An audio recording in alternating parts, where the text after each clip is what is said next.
A reforma de Estado do presidente argentino Javier Milei foi aprovada com modificações pelo Senado. A líder do Senado e também vice-presidente do país, Victoria Villarruel, acabou com o empate de 36-36 na votação geral do texto, que foi então discutido título a título. A presidência comemorou a aprovação da chamada Lei de Bases para a desregulamentação da economia, que retornará à Câmara dos Deputados para a sanção final. Para conseguir a aprovação, o governo fez várias concessões até reduzir o conteúdo original de 600 artigos para 1/3. Milhares de pessoas se reuniram em torno do Congresso para rejeitar o projeto e o ajuste fiscal do presidente e houve tumultos. A polícia repeliu com gás lacrimogêneo, balas de borracha e jatos d'água um grupo que tentou ultrapassar as barreiras que isolavam o Congresso. Os manifestantes responderam atirando pedras e 2 carros foram queimados. 7 pessoas, incluindo 5 deputados da oposição, foram levados para um hospital depois de terem sido afetados pelo gás lacrimogêneo e dezenas de pessoas foram atendidas no local. Pelo menos 10 pessoas foram presas e 9 policiais federais ficaram feridos. Durante a noite, protestos foram registrados em várias partes da capital, Buenos Aires. O debate ocorreu em um contexto de recessão e com uma inflação de quase 300% interanual. Pois é, e para a gente repercutir a situação no país argentino, né? Na Argentina, a gente faz conexão agora com o professor de Relações Internacionais do IBMEC Rio de Janeiro, o Lier Pires Ferreira. Boa tarde, professor. Seja muito bem-vindo ao Conexão Record News mais uma vez. E eu começo perguntando o seguinte, essa aprovação, mesmo com modificações, surpreende? Porque logo quando o Milei assumiu, a gente dizia, olha, ele vai pegar ali uma oposição forte, né? Qual é a avaliação do senhor? Olá, Kelly, boa tarde àqueles que nos assistem nesse momento. Olha, surpreender não surpreende, Kelly. Por quê?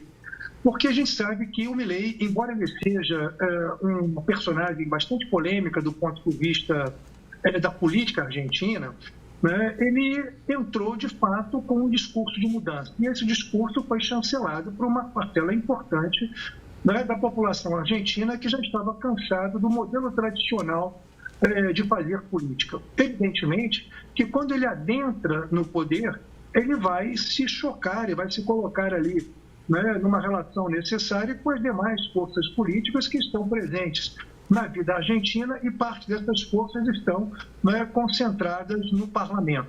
O parlamento ele também é eleito, né, ele também conta com a chancela popular, né, mas ele vai fazendo ali o contraponto entre os diversos interesses, sejam interesses corporativos dos próprios parlamentares, né, sejam interesses do conjunto mais amplo da sociedade, empresários, ruralistas, trabalhadores e outros segmentos que se fazem representar através do voto no Congresso Nacional Argentino, tal como acontece também, por exemplo, no caso brasileiro. Então, assim, o que o Milei fez foi mandar um pacote do fim do mundo, né, com uma macro desvalorização da moeda, né, com um programa de privatizações absurdo, né, retirada total de subsídios, né, dentre outros elementos que davam uma sustentação social à economia argentina, mas dentro da lógica, né, de uma configuração de uma economia capitalista, davam também a essa economia um baixo dinamismo, né, com os problemas que nós conhecemos, inclusive a inflação. Então, assim, Milei tem apoio popular, né, uma parcela da população, cada vez menor, é verdade, mas ele ainda tem, né, apoio popular, porque ele foi eleito dizendo que faria essas reformas. Ele tem uma base parlamentar que não lhe dá uma sustentação confortável, mas ele, né, adquiriu ao longo dos últimos meses capacidade de negociação, e o que nós vimos nesse momento foi isso. O Congresso, né, colocou a sua pauta, né, o Executivo soube negociar, e o que foi aprovado não era nem perto daquilo que o Milei gostaria, mas era aquilo que era possível nesse momento. Mesmo assim, nós estamos assistindo uma fortíssima reação popular. Por quê, Kelly? Porque além dos 300% de inflação ao ano, que a nossa matéria bem pontuou, este Congresso, que acaba de aprovar este pacote de aproximadamente 200 artigos, né, que vão impactar muito duramente a vida da população, acabou, Kelly, de aprovar um aumento de 80% dos próprios vencimentos.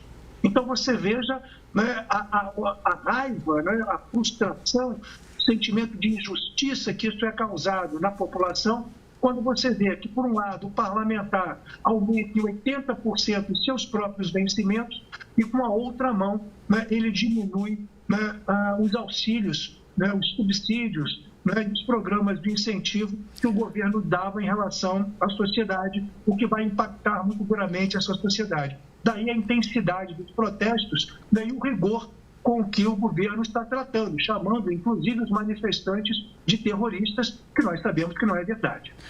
Pois é, não precisa colocar a economia em ordem, né? Como é que coloca um pacote que impacta o povo, mas aí o parlamento aumenta o próprio salário? É completamente irracional, né? Ou imoral para complementar. Agora, professora, a gente segue aqui com os assuntos internacionais. Só lembrando da importância da Argentina para o Brasil, eu sempre destaco aqui, porque a gente acompanha tão de perto a Argentina, é a nossa terceira maior parceira comercial. Vamos falar agora de guerra. Após a morte de um comandante, o grupo terrorista Hezbollah intensificou os ataques contra Israel na fronteira com o Líbano. Para evitar uma nova escalada de violência, mediadores tentam pressionar o Hamas para finalizar o acordo de cessar-fogo. Israel concordou, mas o Hamas pediu alterações, entre elas o fim imediato das ações em Gaza e a retirada das tropas israelenses no território palestino. Os ataques do Hezbollah contra Israel têm sido frequentes desde o início do conflito, mas dessa vez o grupo terrorista lançou cerca de 200 foguetes contra o norte do país. É o maior bombardeio desde o início da guerra, lá em outubro do ano passado. E o ataque aconteceu um dia após os israelenses terem lançado um foguete em direção ao Líbano, que matou Abu Taleb, comandante de alto escalão do Hezbollah. Além dele, outros 3 terroristas também foram mortos. No enterro, um oficial do Hezbollah disse que a partir de agora os ataques contra Israel serão maiores. E, professora, a gente lembra aqui que o Hezbollah ele é muito maior, inclusive a força militar, além de número de pessoas, em relação ao Hamas, né?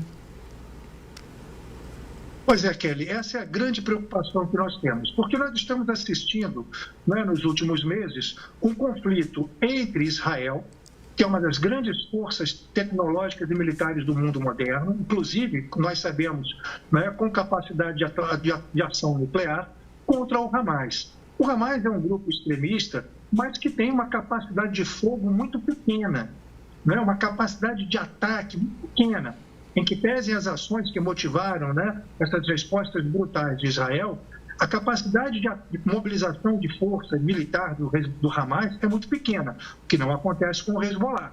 O Hezbollah é um grupo, né, o Partido de Deus, né, o Partido de Alá, e o Hezbollah ele é um grupo muito bem montado do ponto de vista operacional, com soldados treinados, profissionalizados. Nós temos uma imensa capacidade militar, onde dentro do arsenal existem não apenas os foguetes que são tradicionalmente enviados contra Israel, mas também existem mísseis, né, o que tem uma capacidade de impacto muito maior, caso consigam atingir, né, o solo israelense.